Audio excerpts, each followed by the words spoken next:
Karena apa? Karena lagi kalah sama berita orang-orang tuh lagi protes soal hasil pilpres.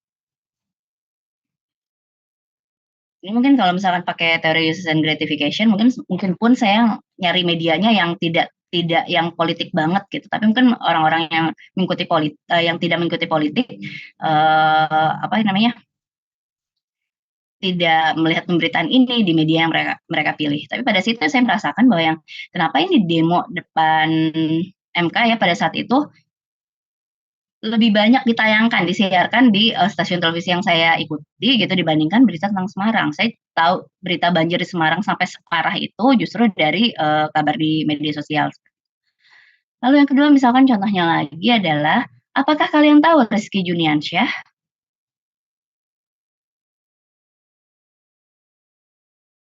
Kira-kira siapakah orang ini? Ayo langsung googling.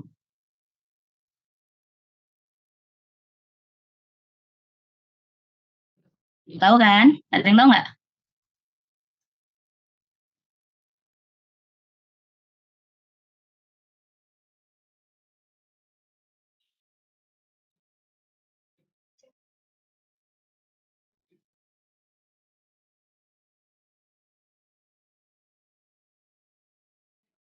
Jadi nggak ada feedback sama sekali. Apakah kalian masih mengikuti kuliah ini? Ustadz angkat besi, Mbak.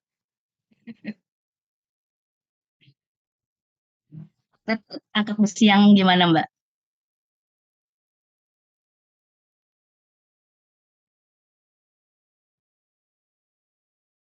Saya malah baru pertama kali dengar Mbak namanya Mbak. Yes, seperti inilah bagaimana sebuah media tidak menganggap seorang Rizky Juniansah sebagai orang penting. Agenda setting mereka, mereka ya apa namanya melakukan siaran, melakukan pemberitaan, memberikan informasi yang menurut mereka ya penting-penting aja gitu. Ya itu memang terserah mereka gitu kan. Tapi inilah bentuk agenda setting. Kalian mungkin ketika googling yang namanya Rizky Juniansyah, betul dia seorang weightlifter ya, atlet angkat besi. Mungkin nggak didapat dari portal berita media massa, apa sih namanya kayak apa portal berita yang jurnalistik gitu kan, tapi kayak yang apa pemberitaan-pemberitaan siaran-siaran pribadi seperti itu. Rizky Juniansyah adalah seorang atlet angkat besi berprestasi. Dia umurnya nggak jauh dari kalian, dan dia sudah mendapatkan tiket ke Olimpiade Paris 2024. Ya udah, namanya nggak kedengeran kayak gitu gitu. Padahal secara ini dia membawa membawa nama Indonesia loh ke tingkat dunia gitu. Tapi tidak ada upaya untuk memviralkan dia, tidak ada upaya pemberitaan yang masif tentang prestasinya gitu. Karena memang itu bukan agenda besar ya bagi perusahaan media mas. Kayak gitu. Jadi mungkin ketika kalian googling, kalian dapatnya nggak dari media massa nasional ya, tapi dari biasanya apa klaim-klaim personal seperti itu. Seperti itu ya. Ini kita melihat bahwa yang namanya media massa, perusahaan media mereka memiliki agenda tersendiri dan mereka menyeting media mereka agar agenda mereka terkabarkan terhadap halayak. Kalau efek kognitif yang kedua, ini efek prososial kognitif, ya dari namanya aja kan prososial ya, ini sesuatu yang baik, sesuatu yang memang edukatif, positif banget,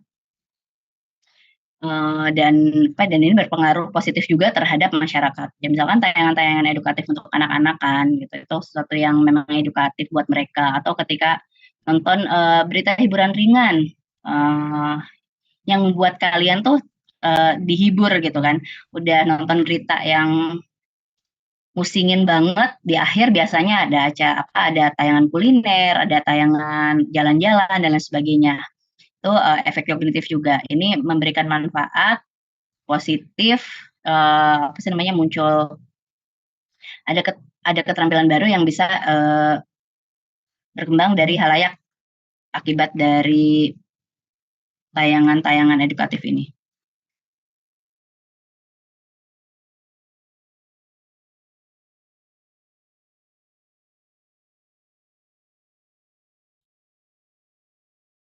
Oh, efek ya.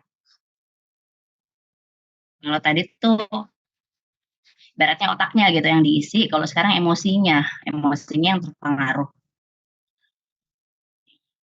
Ini dirasakan ketika terjadi perubahan pada halayak, perasaan halayak, apa yang disenangi, disukai halayak, ataupun dibenci oleh halayak.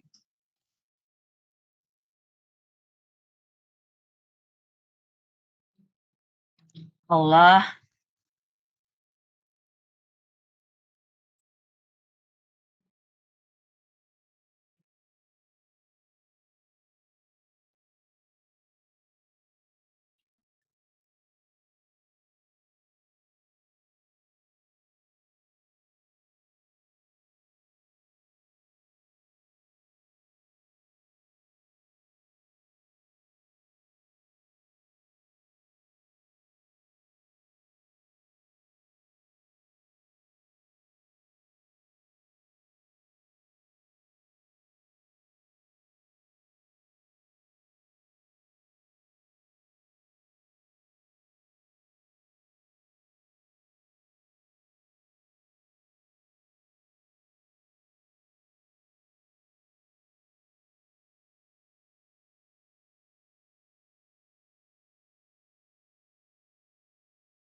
oke, sorry, tiba-tiba sinyal hilang.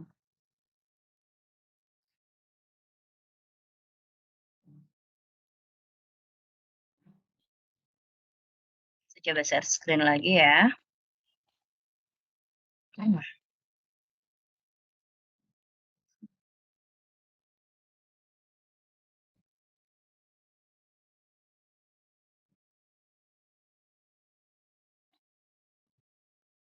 Kita tadi ngomongin tentang ya, tentang efek afektif ya, perubahan sikap, perubahan pendapat terhadap suatu hal. Misalnya aja, kalau zaman dulu, zaman saya kuliah atau ketika saya awal menikah gitu, tentang isu bapak terlibat pengasuhan anak. Itu jauh berbeda dengan kondisi sekarang. Kalau sekarang tuh kayak yang sudah menjadi umum, malah diwajibkan gitu yang namanya bapak-bapak terlibat dalam pengasuhan. Kalau zaman saya dulu, bahkan ketika pada saat saya awal menikah, itu masih seperti ditabukan yang namanya bapak atau suami terlibat dalam pengasuhan anak. Pengasuhan anak adalah milik ibunya. Tapi kalau sekarang enggak. Kita lihat bagaimana media massa menggambarkan yang namanya bapak, beneran bapak itu dia yang harus terlibat aktif pengasuhan. Bahkan memberikan ada yang namanya bapak ASI gitu kan. Bukan bapak yang ngasih ASI, tapi bapak yang mendukung istrinya untuk memberikan ASI terhadap anak mereka. Itu media massa membentuk sikap tersebut, membantu untuk membentuk sikap tersebut. Ini saya rasakan 10 tahun belakangan gitu. Kalian mungkin bukan sesuatu yang kalian mungkin udah ngeh ya. Nanti ada prosesnya deh kalau misalkan terkait yang ini. Tapi ini salah satu contohnya. Lalu tentang kesadaran sehat mental. Beda banget loh antara 5 tahun terakhir dengan 5 tahun yang lalu terkait tentang isu mental health. Dulu ngomongin apa sih namanya, ngomongin depresi, ngomongin stres dan lain sebagainya, ya itu sesuatu yang kayak malah tabu. Dibilang kurang iman lah atau bukan sesuatu yang penting untuk dibicarakan lah. Paling cuman komentarnya dasarnya aja orangnya males dan lain sebagainya gitu kan. Isu kesehatan mental bukan menjadi sesuatu yang menarik untuk dibahas, malah tabu untuk dibahas. Tapi kalau sekarang ini bagus, bagi saya pribadi bagus ya, bahwa yang orang pun akhirnya memiliki pengetahuan tentang uh, pengetahuan kognitif tentang kesehatan mental, tapi juga sikap yang berubah terkait kesehatan mental tersebut. Nggak hanya tahu bahwa yang, oh ini kesehatan mental lo seperti ini loh, nanti pengaruhnya seperti ini loh terhadap kehidupan manusia. Tapi pun sikap kan, sikap yang tadinya menganggap tabu, menjadi nggak tabu. mengakui bahwa yang namanya seseorang, individu, dia, secara mental mesti sehat gitu, nggak cuma sehat raganya aja, tapi juga mentalnya harus sehat seperti ini. Dan itu menurut saya, terutama 5 tahun belakangan cukup masif. Media massa masif untuk apa namanya, eee, memperkokoh sikap ini gitu, tidak hanya perkenalkan ya, tapi udah memperkokoh sikap ini. Peduli dong sama kesehatan mental, jangan lagi dianggap tabu. Ini salah satu contoh dari efek afektif media.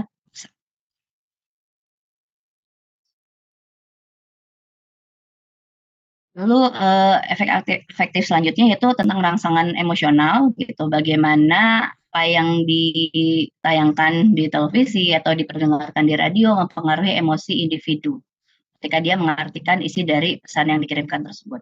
Ya kayak tadi contohnya, misalkan survivor bencana alam ketika melihat tayangan liputan bencana alam, mungkin dia bisa sedih tuh sedih banget karena trauma kan, pernah mengalami itu, pernah namanya, dalam posisi tersebut. Jadi emosinya yang, kena gitu.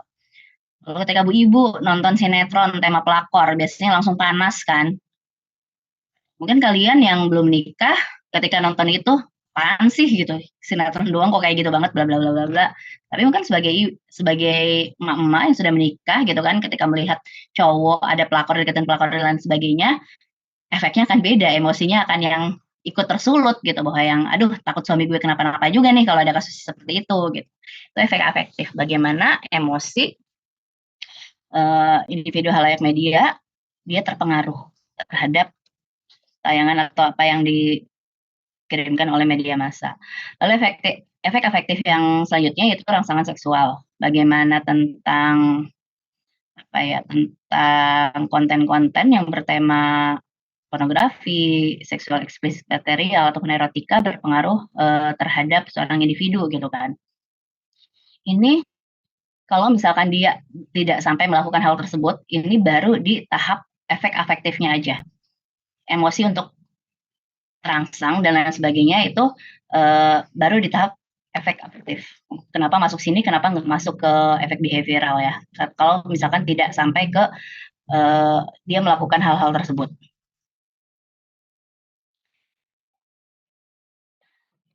Lalu efek behavioral ini merujuk pada perilaku, bagaimana apa yang disampaikan oleh media massa berpengaruh terhadap perilaku dari khalayak.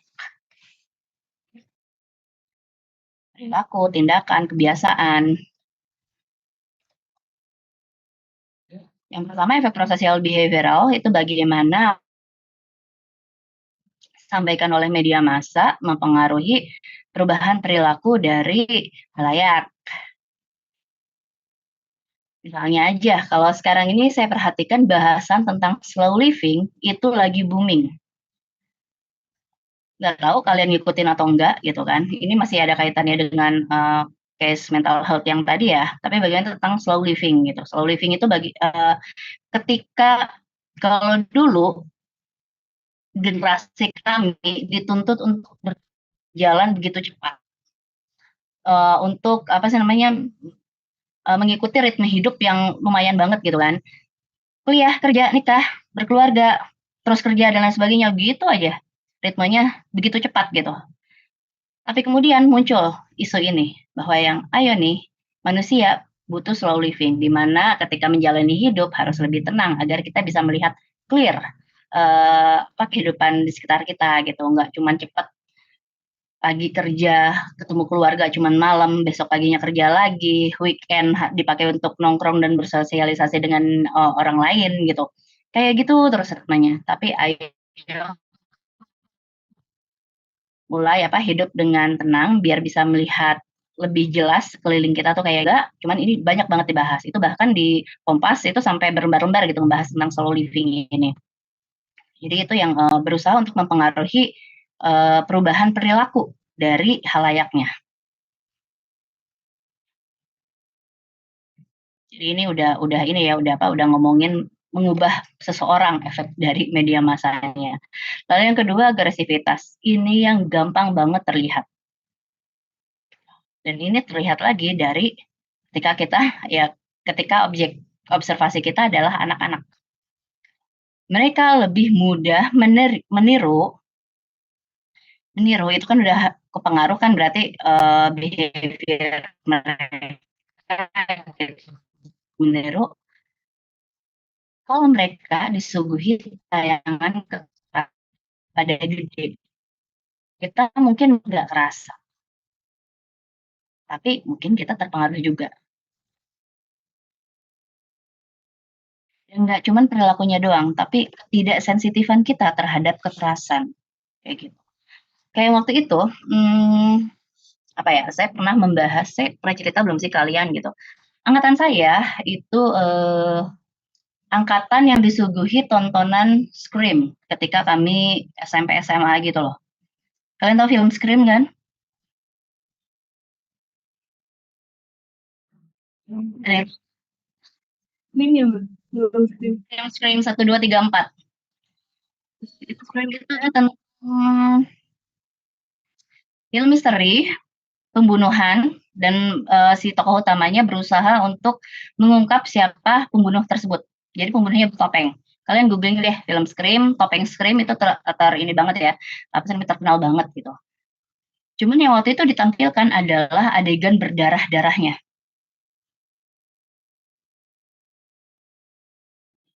Itu film dengan genre gore yang awal-awal banget ya tahun 90-an gitu.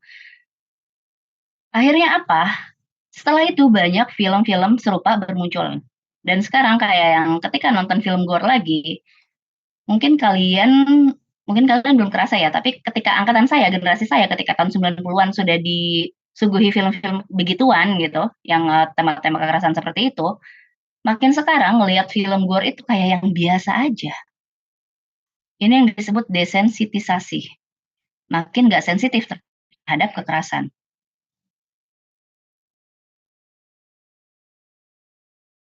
Dulu kalian nonton Doraemon, lihat Nobita dipukulin sama Giant, biasa aja ya, kayak anak-anak lucu. Akhirnya apa? Bisa jadi efek behavioralnya ketika besar melakukan bully atau melihat bully fisik, biasa aja. Karena memang sudah desensitisasi gitu. Iya, emang anak yang cupu emang harus digituin. Kadang muncul pemikiran seperti itu. Akhirnya apa? Muncul perilaku behavioral yang agresif tersebut. Ini bagaimana media massa sampai segininya loh berpengaruh terhadap perilaku dari halayak. Jadi makanya kalau misalkan ngomongin, enggak kok nonton mah nonton aja, dengerin musik mah dengerin musik aja, dan ngikutin berita mah ngikutin berita aja. Coba renungi lagi apakah tidak ada efek sama sekali dari tiga hal tersebut. Kognitif kita, afeksi kita, maupun behavioral kita. Ya. Oke. Sudah selesai bahasan kita hari ini. Apakah kalian bisa melihat dengan jelas layar kalian? Bisa, Mbak. Wis. Oke, kita kuis. Ini saya sudah sesuaikan dengan jadwal ini ya, dengan jadwal dari SAP kita. Kuisnya, kalau dibilang mendadak, ini nggak mendadak juga, tapi memang sengaja tidak